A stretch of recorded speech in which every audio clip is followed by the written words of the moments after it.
నమస్తే welcome to mega 9 TV నేను సిరాజ్. అనుముల రేవంత్ రెడ్డి అను నేను ఈ మాటకు రెండేళ్లు పూర్తయింది. రెండేళ్ల పదవీ కాలం అంటే 40% పూర్తయినట్లే. అంటే పదవీ కాలంలో తనదైనటువంటి మార్కు చూపించడానికి రెండేళ్ల సమయం సరిపోతుంది. ఆయన పైన ప్రజలు పెట్టుకున్నటువంటి అంచనాలకు తగినట్లుగా పాలన సాగుతుందా? సంక్షేమం విషయంలో ఇచ్చినటువంటి హామీలను నెరవేర్చరా? అభివృద్ధి విషయంలో తనదైనటువంటి మార్కును చూపించగలుగుతున్నారా? ఈ రెండేళ్ల పాలన పైన ప్రజల రియాక్షన్ ఏ విధంగా ఉంది అనేది ఈ స్టోరీలో తెలుసుకుందాం. ముఖ్యమంత్రి పదవి రాగానే అన్నీ చేసేయాలనుకుంటారు, కానీ ఏమీ చేయలేరని అందులో దిగేదాకా అర్థం కాదు. ఎందుకంటే పదవిలోకి వచ్చేసరికే ఎన్నో ప్రతిబంధకాలు ఉంటాయి. అందులో మొదటివి ఆర్థిక పరమైనవే. ఇప్పుడు ఏ ప్రభుత్వం కూడా వీలైనంతగా వెసులుబాటు కల్పించుకొని తీరికగా ఉండడం లేదు. తలకు మించిన అప్పుల భారం మోసుకుంటూనే ఉన్నాయి. అలాంటి భారమే రేవంత్ రెడ్డికి బాధ్యతలకు బరువుగా వచ్చింది. అయితే రెండేళ్లుగా పథకాల అమలుకు, అభివృద్ధి పనుల కోసం నిధుల సవాళ్లతో సతమతమవుతూనే ఉన్నారు ముఖ్యమంత్రి. అప్పులు తెచ్చి భూములు అమ్మి ఎక్కడికక్కడ ఆదాయాన్ని సమకూర్చుకునేటువంటి ప్రయత్నం చేస్తున్నారు. ఈ క్రమంలో ఎన్నో విమర్శలు ఎదుర్కోవలసి వస్తుంది. కొన్నిసార్లు ఎదురు దెబ్బలు కూడా తప్పడం లేదు. కంచగచ్చిబౌలి భూములు, హిల్ట్ పాలసీ, ఇలా ఆదాయ సమీకరణ మార్గాలన్నిటిపైన విమర్శలు ఎదుర్కోవలసి వస్తుంది. ఎన్ని ఆర్థిక సవాళ్లున్నా ముఖ్యమంత్రి రేవంత్ రెడ్డి సంక్షేమ పథకాల విషయంలో ప్రజల అంచనాలను అందుకుంటున్నారని అనొచ్చు.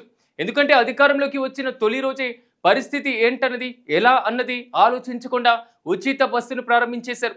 ఎంత కష్టమైనా భరించక తప్పదన్న ఉద్దేశంతో ఆ పథకాన్ని ప్రారంభించారు.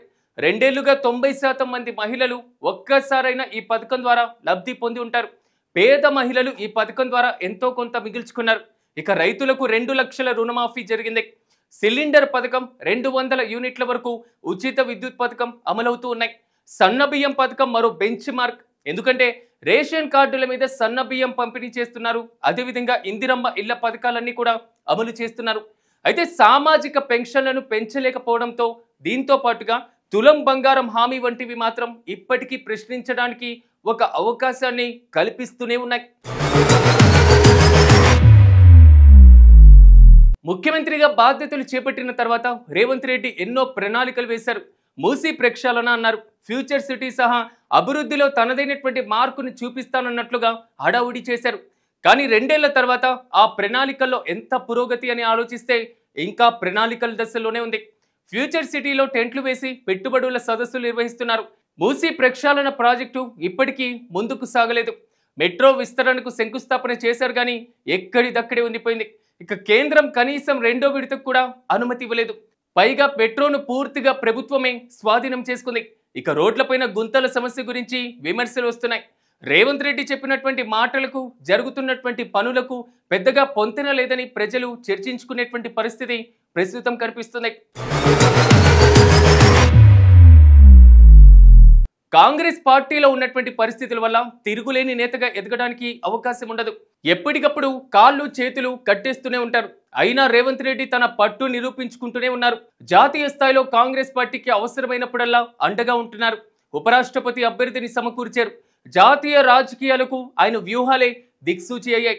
2 ఏళ్లలో 2 అసెంబ్లీ స్థానాలకు ఉప ఎన్నికలు జరిగాయి. రెండింటినీ కాంగ్రెస్ పార్టీలో ఖాతాలు వేసుకుని ఎమ్మెల్యేల సంఖ్యను పెంచుకున్నారు. ఎలా చూసినా కూడా 2 ఏళ్ల పాలనలో రేవంత్ రెడ్డి అద్భుతమైన విజయాలు, భయపడాల్సినంత పరాజయాలు ఏమీ చూడలేదు. కట్టామీటాగా పాలన సాగుతుందనడంలో ఎలాంటి అతిశయోక్తి లేదు. అయితే రేవంత్ రెడ్డి 2 ఏళ్ల పాలన పైన మీరేమనుకుంటున్నారు? రేవంత్ రెడ్డి పాలన పైన మీ కామెంట్స్ ని ఇక్కడ తెలియజేయండి.